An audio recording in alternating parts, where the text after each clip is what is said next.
La idea de formular los ODS se remonta al año 2012, en la Conferencia de Naciones Unidas sobre Desarrollo Sostenible. Allí al finalizar se produce una declaración y en esa declaración pues, los participantes reconocen que los ODMs, los Objetivos de Desarrollo del Milenio, pues han sido una herramienta interesante para alcanzar logros de desarrollo, una herramienta útil, y reconocen que es útil formular objetivos, dicen allí, para la puesta en marcha de medidas concretas y coherentes sobre desarrollo sostenible. Entonces, plantean como tarea que hay que formular unos objetivos de desarrollo sostenible y dicen allí, cito, deben estar orientados a la acción, ser concisos y fáciles de comunicar, deben ser limitados en su número y ambiciosos, tener un carácter global y ser universalmente aplicables a todos los países, teniendo en cuenta las diferentes realidades, capacidades y niveles de desarrollo nacionales y respetando las políticas y prioridades nacionales. Entonces allí surge la idea y en esa misma declaración entonces se crea un grupo de trabajo para formular los ODS. Esto finalmente viene a ocurrir en el año 2015, la formulación propiamente dicha, y el documento que ustedes acabaron de leer es justamente la resolución de la Asamblea General de Naciones Unidas expidiendo esos ODS y fijando un plazo para cumplirlos en el año 2030. Por eso se habla de la Agenda 2030 para el Desarrollo Sostenible. Entonces, de esa lectura que ustedes acaban de hacer, quiero subrayar varias cosas. En primer lugar, que a pesar de que se trata de, que plantea muchos propósitos muy ambiciosos, puede sonar como muy poética, muy idealizada, en el fondo es un plan de acción o pretende serlo. Y por lo tanto, por esa razón tiene objetivos y metas muy concretos, o eso dice tener. Eh, en segundo lugar, reitera lo que se dice en la declaración del año 2012 y es que aunque todos los países la aceptan y se aplica en todas partes, en realidad su desarrollo depende de las capacidades y realidades de desarrollo de cada país. Esto da cierta flexibilidad y hasta cierto punto pues debilita un poco la agenda porque quiere decir que aunque es una agenda global, pues cada país la puede interpretar o desarrollar dependiendo de sus capacidades y sus prioridades de política. Entonces esto le da bastante flexibilidad a los gobiernos de cada país para decidir pues a qué cosas le apuntan. La otra cosa que quiero subrayar y que es bastante evidente al leerla es que es bastante ambiciosa, suena realmente como un sueño todo lo que dice allí y no solo es ambiciosa sino que además plantea ambiciones en muchas áreas del desarrollo, en cuestiones de crecimiento económico, ambientales, de derechos humanos, de dignidad de las personas, de democratización, acceso a saneamiento básico. Es decir, abarca una gran variedad de temas y en eso se diferencia de los objetivos de desarrollo del milenio que estaban mucho más enfocados a la superación de la pobreza. Aquí estamos hablando de una agenda mucho más ambiciosa y además que cubre todo el planeta. Mm,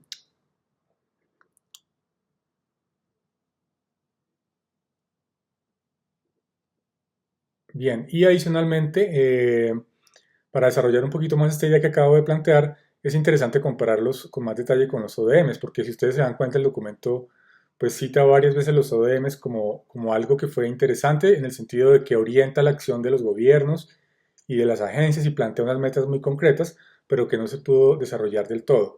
Entonces, si miramos la diapositiva, nuevamente las imágenes de la diapositiva, en la parte derecha de la diapositiva pequeñitos puse los 8 ODMs y en la parte izquierda, en la imagen grande, corresponde a los 17 ODS. Entonces uno más o menos puede relacionar los unos con los otros. Entonces, por ejemplo, el ODM1 se desarrolla en los ODS 1, 2 y 8. El ODM2, que corresponde a la educación básica, corresponde pues al ODS 4. El ODM3, que se refiere a la equidad de género, se desarrolla en el ODS 5. Los ODMs 4, 5 y 6 se recogen en el 3, que son los relacionados con la salud.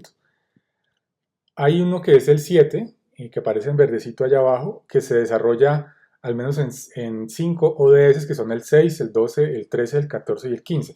Aquí vemos cómo se amplía bastante justamente la agenda de sostenibilidad ambiental, que antes era apenas un pequeño, pues uno de los 8 objetivos, y aquí se convierte en 5 objetivos. Y finalmente el 8 corresponde el octavo ODM corresponde al ODS 17. Y vemos además que hay 3 ODS que no corresponden en realidad con tanta claridad ninguno de los ODMs, que son el 7 y el 8 y el 9. Hay una parte del 8 que tiene que ver con pobreza, que es lo de trabajo decente, pero el objetivo 8 de los ODS va a hablar más claramente de crecimiento económico, y el 7 y el 9 introducen temas que no estaban en la agenda anterior. Entonces vemos que la agenda se amplía bastante, que va más allá de la sola superación de la pobreza, que era la prioridad de los ODMs que ustedes ven en el lado derecho. Aquí se amplía bastante la agenda de temas y los objetivos. Eh, y pues obviamente vemos una explosión en realidad de metas. Comparado con los ODMs, los ODS son, pues ponerlo en términos muy coloquiales, un mamotreto de metas, tienen muchísimas metas. Los otros se podían poner en una cartelera y uno los podía leer. Estos requieren necesariamente un documento de varias páginas porque es muy voluminoso. Entonces, con lo que es presentado hasta ahora, de aquí ya he hecho, con algunas ideas de las que he presentado, ya es posible ver algunas fisuras, algunos problemas en esta propuesta de los ODS. Y justamente los quiero invitar a que pasen en la segunda lectura, las mini lecturas, que es un autor que se llama William Easterly. Es un autor norteamericano que es pues muy conocido en estudios sobre desarrollo, principalmente por sus posturas críticas.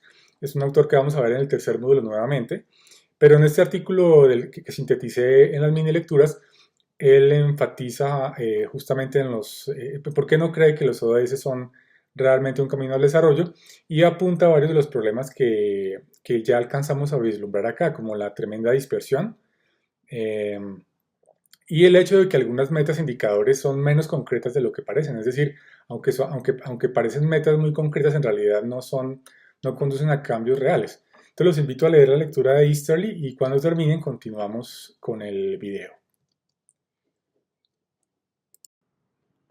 Bueno, este lectura que ustedes acaban de hacer es de hecho, una mirada muy escéptica a los ODS, y pues quisiera subrayar algunos aspectos. Él pues allí hace citas de otras fuentes que no voy a comentar.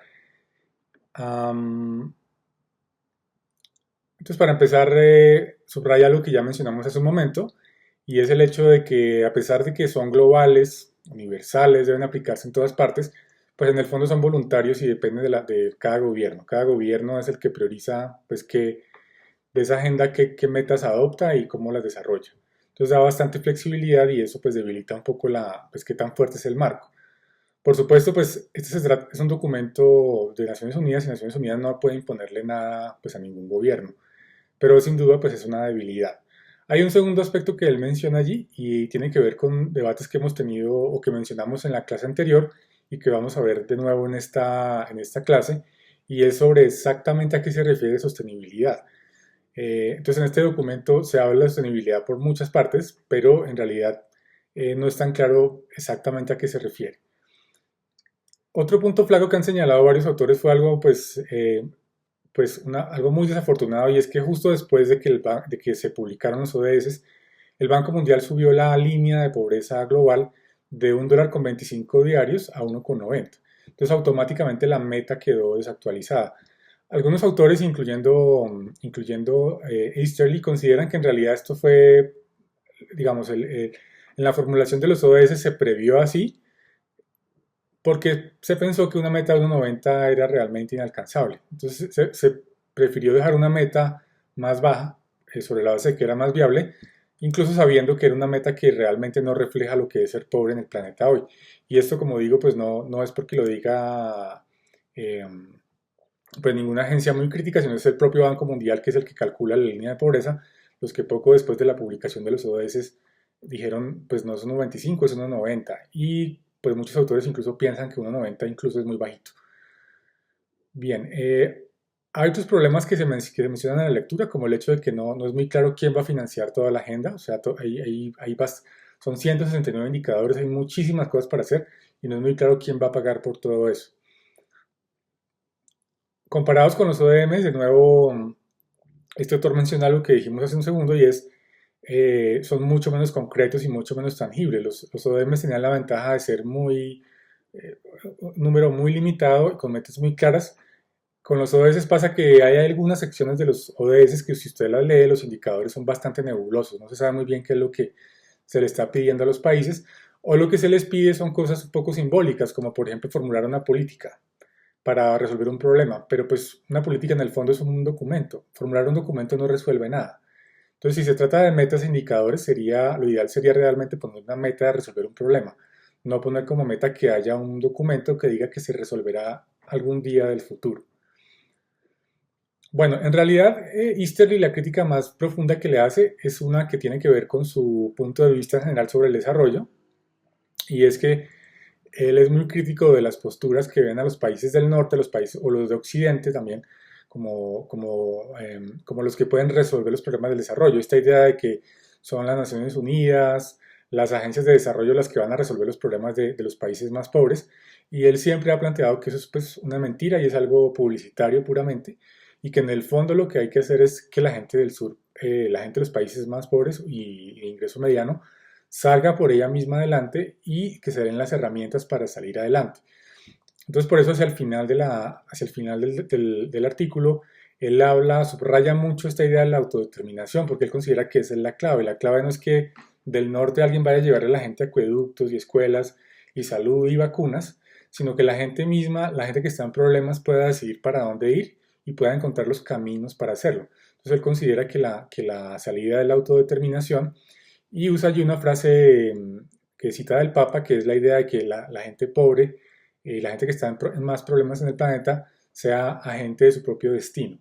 Entonces, esta es la principal crítica que él hace y como vamos a ver en el siguiente módulo, porque allí veremos otra mini lectura de él, pues esa es como su principal pelea con la idea misma del desarrollo.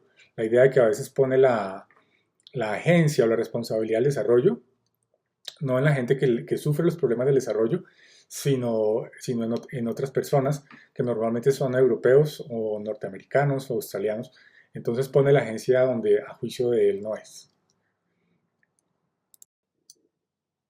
Esta diapositiva presenta un gráfico elaborado por un investigador llamado David LeBlanc, y él esencialmente lo que hizo fue preguntarse pues qué tan interconectados están los diferentes objetivos y metas de los ODS y cuáles son las interconexiones. ¿Es un conjunto armónico o no? Entonces él realmente es una metodología muy sencilla que es leerlos y tratar de establecer conexiones lógicas entre una cosa y otra. Entonces, por ejemplo, si una de las metas en cuanto al objetivo 12 es un manejo adecuado de residuos, pues eso también se conecta con la salud, que es un objetivo diferente al 12. Entonces, mediante esa metodología que es puramente intuitiva y puramente lógica, hizo este gráfico que está allí para tratar de mostrarnos cómo en general todos los indicadores y todas las metas y objetivos estaban interconectadas. Sin embargo, vamos a ver que pues esto en el papel pues luce bien, pero no es tan claro que en efecto haya tal armonía y tal coherencia entre todos los objetivos e indicadores. Obviamente, pues el papel aguanta todo, el papel puede poner muchas cosas que de pronto en la práctica no son viables de realizar de manera simultánea, no son coherentes, no son armónicas. Y justamente para discutir ese tema de la armonía entre los indicadores, los invito a mirar la siguiente mini lectura, que es de Jason Hickel, que es un autor que también miramos en la sesión anterior. Entonces él presenta otra crítica a los ODS, entonces los invito a leerla y cuando terminen reanudamos el video. Esta lectura que acaban de hacer es un artículo, es extractada de un artículo escrito por Jason Hickel, que es un autor que también revisamos en la clase anterior, y él lo elaboró con base en un borrador de los ODS al que tuvo acceso un par de meses antes de la publicación oficial, en agosto de 2015. Y pues allí él reitera algunas de las críticas que ya hemos mencionado, como por ejemplo la cuestión de la línea de pobreza que adoptan los ODS, que es de $1.25, cuando pues ya sabemos que es más alta, es de 1.90. Pero la crítica central que él está haciendo es realmente al hecho de que los ODS intentan hacer compatible el crecimiento económico con la reducción de la pobreza, con frenar el cambio climático. Entonces aquí volvemos a un tema que hablamos en la clase anterior, y él lo que plantea es que los ODS se están planteando de manera engañosa que es posible llegar a conseguir las tres cosas al mismo tiempo: crecer de manera acelerada, reducir la pobreza y frenar el cambio climático. Entonces lo que plantea es que los ODS, aunque el crecimiento sea solo un objetivo, en el fondo lo que están planteando es que el crecimiento sea el que jalone los otros dos grandes grupos de indicadores, los relacionados con pobreza, y los relacionados con degradación ambiental y con detener el cambio climático.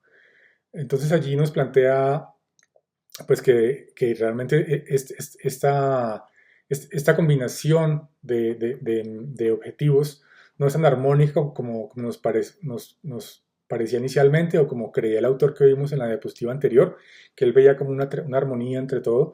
Este autor dice, no, ¿cuál armonía? Esto es completamente incompatible. Si usted pone a los países más pobres a crecer al 7%, como piden los ODS, pues sencillamente el calentamiento global se va a acelerar y el desastre pues no solo va a ser perjudicial para todo el planeta, sino que además va de hecho a empeorar la pobreza de esos países. Entonces todo esto es incompatible realmente.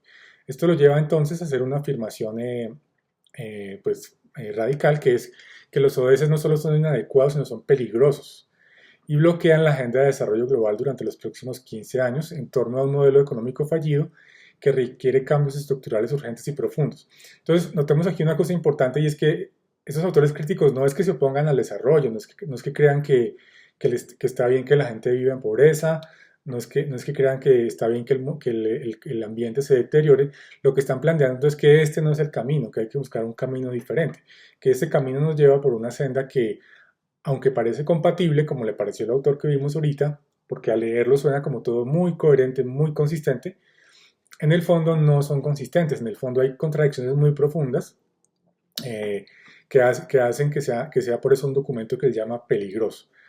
Ahora, para mirar esta idea con más profundidad, entonces, por eso puse esta gráfica que ustedes ven en la diapositiva, y esta gráfica es de un estudio que hicieron unos investigadores alemanes hace ya 3 años. Ellos hicieron dos preguntas y es si por una parte todos los objetivos, los ODS, son compatibles entre sí, o si hay lo que llaman trade-offs, o sea, conseguir uno solo puede hacerse a costa del otro. Es decir, como pongo en la pregunta allí, si hay complementariedad, se pueden llevar las dos cosas, o hay sustitución. Si tienes esto, no puedes tener lo otro. Y si tienes lo otro, no puedes tener esto. Entonces, esta primera diapositiva está mirando las metas dentro de cada indicador.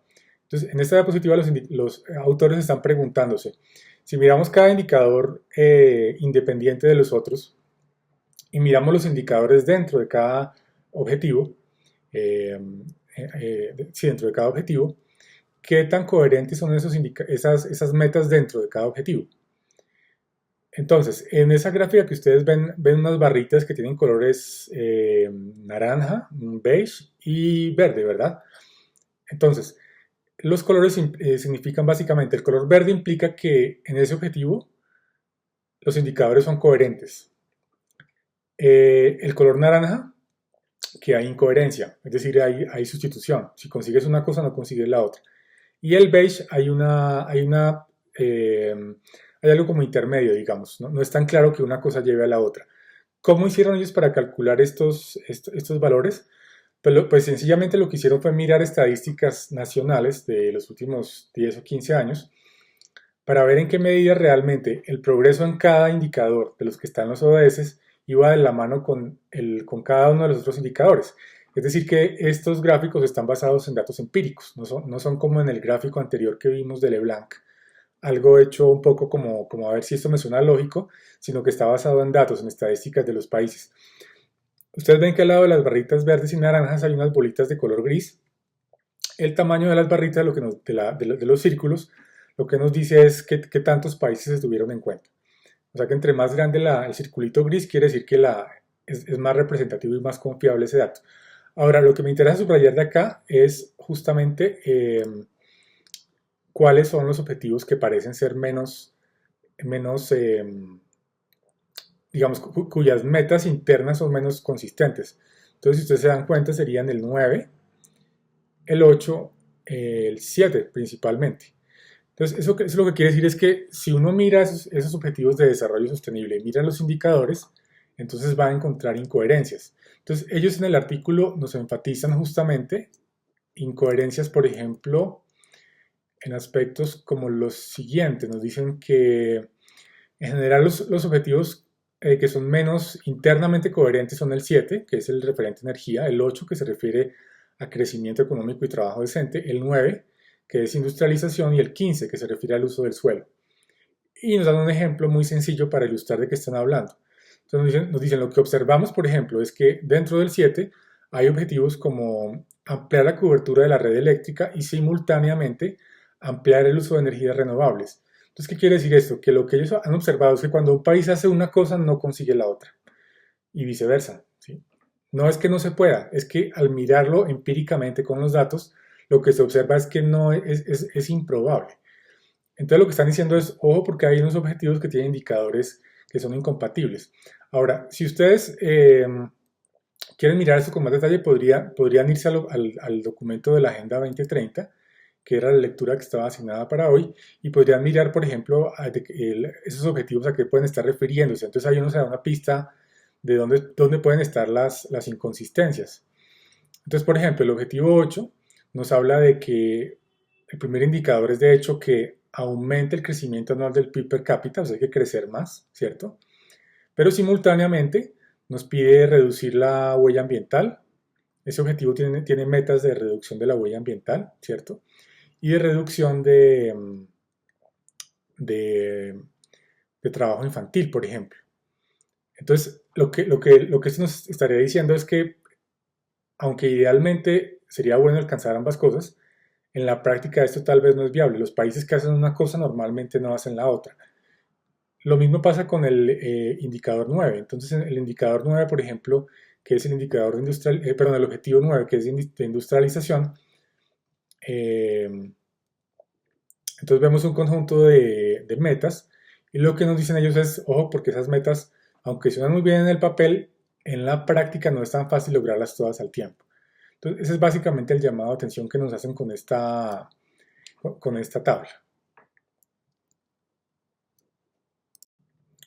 El siguiente gráfico también es tomado del mismo artículo y aquí la pregunta ya no es qué tan compatibles son los indicadores dentro de cada objetivo, sino es una pregunta más gruesa, es qué tan compatibles son todos los objetivos entre ellos. Entonces, el gráfico que ustedes ven en la diapositiva es esencialmente una matriz en la cual se cruzan los diferentes objetivos y funciona igual que el anterior. Cuanto más grande la superficie naranja en cada cruce, quiere decir que hay mayor incompatibilidad. Entonces, así a grandes rasgos, ustedes ven que hay objetivos que tienden a tener áreas naranjas bastante grandes, como el 12, como el 11, como el 9 y el 8. También el 15. Entonces, esto es lo que nos está diciendo, o lo que nos dicen los investigadores, es justamente que hay objetivos que, de hecho, como dice Hickel, son incompatibles con otros. O sea, de nuevo, aunque en el papel los objetivos, los ODS, puedan parecer todos muy compatibles y muy interconectados como pensaba Leblanc, cuando usted mira las estadísticas de cómo avanzan realmente esos diferentes indicadores a nivel nacional, lo que usted observa son trade-offs, o sea, sustituciones. Si usted consigue una cosa, no consigue la otra. Entonces, en el artículo ellos concretamente nos dicen que, en particular, los objetivos 8, 9, 12, 15 son los que tienen más trade-offs, son menos compatibles con los demás. El más compatible, y ustedes lo pueden ver fácilmente allí en la gráfica, es tal vez el 1. Si ustedes miran la primera columna, que es la erradicación de la pobreza, tiene bastantes cuadritos que son principalmente verdes. Justamente donde no son tan compatibles con otros, donde el 1 no es tan compatible con otros, es con el 12, por ejemplo, o con el 15. Entonces, aquí nos están llamando la atención los autores sobre la incompatibilidad entre los diferentes objetivos. Y lo que nos están diciendo entonces es que hay un conflicto dentro de este supuesto desarrollo sostenible armónico, que parecía que era posible como alcanzar todas estas cosas al tiempo. Pues no hay tal compatibilidad. Hay unos trade-offs y en el fondo los países lo que van a tener que hacer es escoger, ¿le apunto a esta cosa o le apunto a la otra? ¿A qué es a lo que voy a apuntar? Porque realmente no hay no son tan compatibles. Y además hay una conclusión que plantean aquí en el artículo, y es que la mayoría de trade-offs, o sea, de situaciones en las cuales un objetivo se consigue solamente a costa de otro, se pueden vincular, dicen ellos, al desarrollo insostenible tradicional, enfocado en el crecimiento económico para generar bienestar humano a costa de la sostenibilidad ambiental, que es un poco la misma conclusión de Hickel, solo que aquí está un poco más sustentada con datos. Entonces vemos una situación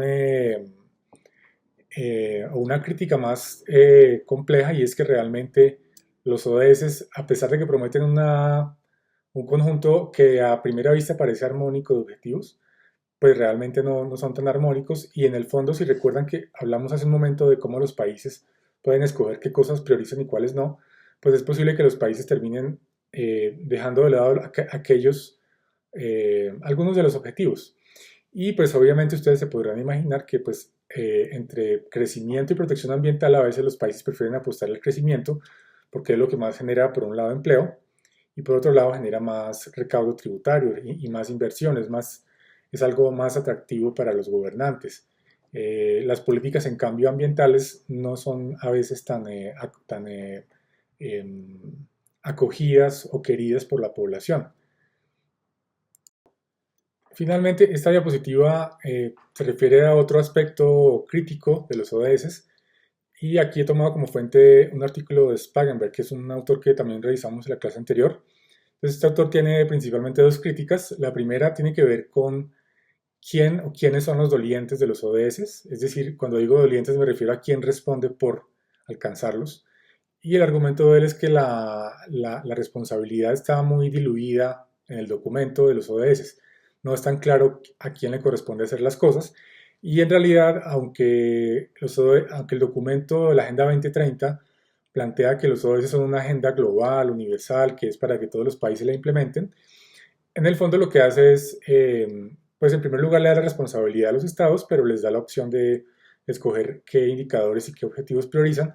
Y por otro lado, él piensa que hay actores claves como las empresas, que son muy importantes en el logro de los objetivos. Y finalmente, pues los ODS solamente les dan como, las exhortan o las llaman o las invitan a actuar, pero sin realmente darles una responsabilidad clara. Entonces hay un primer problema de agencia, que es que está la lista de objetivos, pero en el fondo, quién se los echa a cuesta es problema de cada quien. Si usted o yo o la universidad o Avianca o Ecopetrol decide echárselo a cuestas, pues lo hace. Pero también cada quien puede decidir cómo lo hace, ¿no? En realidad es bastante flexible. Entonces, cuando una agenda es tan flexible, pues tiene un riesgo alto de que no se cumpla. La otra crítica tiene que ver con esta gráfica que ustedes ven en la pantalla, y es que, según dice él, los ODS no resuelven en realidad las causas de fondo de los problemas, sino que se enfocan en los efectos. Entonces, para hacer este argumento, él nos da esta gráfica, y esta gráfica pues la voy a explicar de una manera muy simple con un ejemplo. Esta gráfica se usa en estudios ambientales para entender cómo se produce un impacto ambiental. Entonces, por ejemplo, pensemos en el impacto de la mala calidad del aire. Entonces, allá hay un cuadro abajo de la gráfica que dice impacto, ¿cierto? Entonces, ¿el impacto de eso cuál es? Pues enfermedades respiratorias, por ejemplo, la mala calidad del aire causa enfermedades respiratorias. States no se refiere al gobierno, sino se refiere al estado de una variable. En este caso, por ejemplo, al número de partículas de determinado tamaño en el aire o al nivel de emisiones de CO2. Entonces, el estado se refiere al estado de la variable en un determinado momento. La presión se refiere a qué factores llevan a ese estado. Por ejemplo, que haya más material particulado en el aire o más CO2 en el aire. Entonces, ¿la presión de dónde vendría? Vendría, por ejemplo, nos han dicho recientemente que en Bogotá la principal fuente de material particulado son los camiones, las volquetas que transportan material de construcción. Entonces, al transportar ese material, levantan un polvillo y ese polvillo lo respiramos, eso produce el estado y es más, eleva la concentración de material particulado y lleva a un impacto que son más enfermedades respiratorias. Pero en la parte más arriba de la gráfica, en la parte más arriba a la izquierda, estarían las fuerzas que producen todo ese cambio, ¿verdad? Entonces, ¿esas fuerzas cuáles serían? ¿Qué es lo que lleva a que haya pues unas volquetas o unos buses que producen más CO2 o volquetas que emiten más material particulado? Pues hay varias cosas, pues la construcción, la actividad económica, pero también el hecho de que tenemos un parque automotor pues viejo, desactualizado, ¿verdad? Em, de que la mayoría de personas usa un vehículo particular, entonces eso también contribuye a que haya más emisiones de CO2. Entonces allí están realmente las fuerzas, las driving forces de todo el fenómeno. Entonces el argumento de este autor es que los ODS lo que hizo fue mirar uno por uno los objetivos y las metas. Y él lo que concluye entonces, dice aquí, es que la gran mayoría de metas se refieren a variables de estado o de impacto, como por ejemplo calidad del agua, como por ejemplo el nivel de pobreza, como por ejemplo sí, niveles de contaminación, ¿cierto? No hay tantos indicadores para la cajita en esa gráfica de la presión, entonces no hay cosas como por ejemplo cuántos vehículos circulando, eh, esa variable no se está mirando o muy poco. Y aunque se mencionan algunas fuerzas que podrían producir estos cambios, en realidad hay muy pocos indicadores que le peguen a los problemas de raíz, o sea, las driving forces que están causando toda la, toda la dinámica, todos los impactos negativos. Entonces la conclusión de él, pues, ¿cuál es? Que en el fondo, pues, esto es como, pues, como pañitos de agua tibia, porque en el fondo, si usted no está resolviendo el problema de fondo, si no está solamente atendiendo los impactos, las cosas si las variables puramente de impacto y de estado, pero no resuelve lo de fondo, pues es un poco como, pues es una empresa imposible de llevar a cabo. Entonces, esta es una de las críticas finales que quiero plantearles para hoy. Y como les decía, pues la intención de todo esto, de estas críticas, no es decir que los ODS no sirven. Estoy seguro que en la universidad y en muchas universidades hay colegas, hay profesores que están trabajando, por ejemplo, en pensar en cómo llevar a cabo un indicador determinado, cómo conseguir cada indicador, y todo esto es muy loable. Si ustedes se dan cuenta, las críticas que estamos mirando acá es al conjunto de los ODS. ¿Hasta qué punto realmente, si cada uno de nosotros persiguiera un ODS y lo consiguiera, al final realmente llegamos al desarrollo sostenible? O si es posible que pudiéramos tener una situación en la cual todo el mundo hace lo mejor que puede para alcanzar los ODS, pero al final no se consigue el desarrollo sostenible. Esa es un poco la crítica de fondo y esa es hacia donde los invito a pensar su posición para la pregunta del ensayo.